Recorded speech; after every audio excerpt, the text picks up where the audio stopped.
யாருமே தெரியாமல் சென்னைக்கு வரும்போது டெய்லி அந்த ஆஃபீஸில் போய் நிற்பான். அவரை தவிர யாருமே தெரியாது. பாரதி ராஜா அங்கே போனால் வாய்ப்பு கிடைக்கும் அப்படிங்கிறத அந்த ஊரில் சொன்ன விஷயங்கள்லாம் வச்சு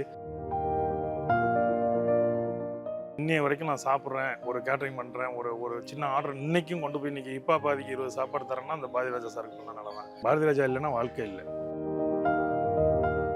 அதனால் எனக்கு சமையல் வேலை இருக்குது, உனக்கு தான் சமைக்க தெரியுமா வரியான்னு கேட்டது. சமையல் கொஞ்சம் கூட தெரியாது, ஒன்று கூட தெரியாது. ஸோ போனேன். அவங்க ஒய்ஃபு வந்து அந்த அம்மா சந்தர்லீலா அம்மா வந்து முழுக்க முழுக்க கிளாஸ் எடுக்கிற மாதிரியே எனக்கு வந்து அவங்க தான் அந்த சமையலை கற்றும் கொடுத்தாங்க. இன்றைக்கி நீங்கள் ஒரு ஆர்டர் எனக்கு தரீங்க அப்படின்னா அதோட பட்ஜெட் இன்றைக்கி வந்து ஒரு 10,000 ரூபா வருது அப்படின்னா அதில் 7,000 ரூபா 7,500 செலவாகுதுன்னா அதை போய் நான் அவர்கிட்ட தான் வாங்கிட்டு வரணும். சார் நாளைக்கு தந்துடும், இந்த பேமெண்ட் வந்துடும், நான் கொடுத்துருவேன் அப்படின்னா அவர் தான் கொடுத்து உதவுங்க. எனக்கு வேறு யாரும் கிடையாது. அவரை தவிர வேறு யார்ட்டையும் நம்ம போய் கை நீட்டுறதும் கிடையாது, எங்கேயும் போய் கேட்குறதும் இல்லை.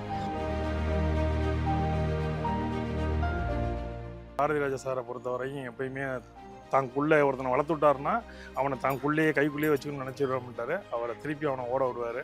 அவனை முதலாளியாக்கி பார்க்கணுன்னு தான் பார்ப்பாரு. விஜய் கட்சி யார் வேணுமாலும் எம்எல்ஏ ஆகலான்னு கொண்டு வந்தாங்களோ அது மாதிரி யார் வேணுமாலும் நடிக்கலாங்கிறத கொண்டு வந்தது அவர் தான். சினிமாவில் அந்த புரட்சியை கொண்டு வந்தது வந்து 76ல் யார் வேணுமாலும் நடிக்கலாம், யார் வேணுமாலும் பாடலாம், யார் வேணுமாலும் ஆடலாம், எங்கே வேணுமாலும் படம் எடுக்கலாம் அப்படின்னு கொண்டு வந்த ஒரே மனிதன் பாரதி ராஜா சார் தான்.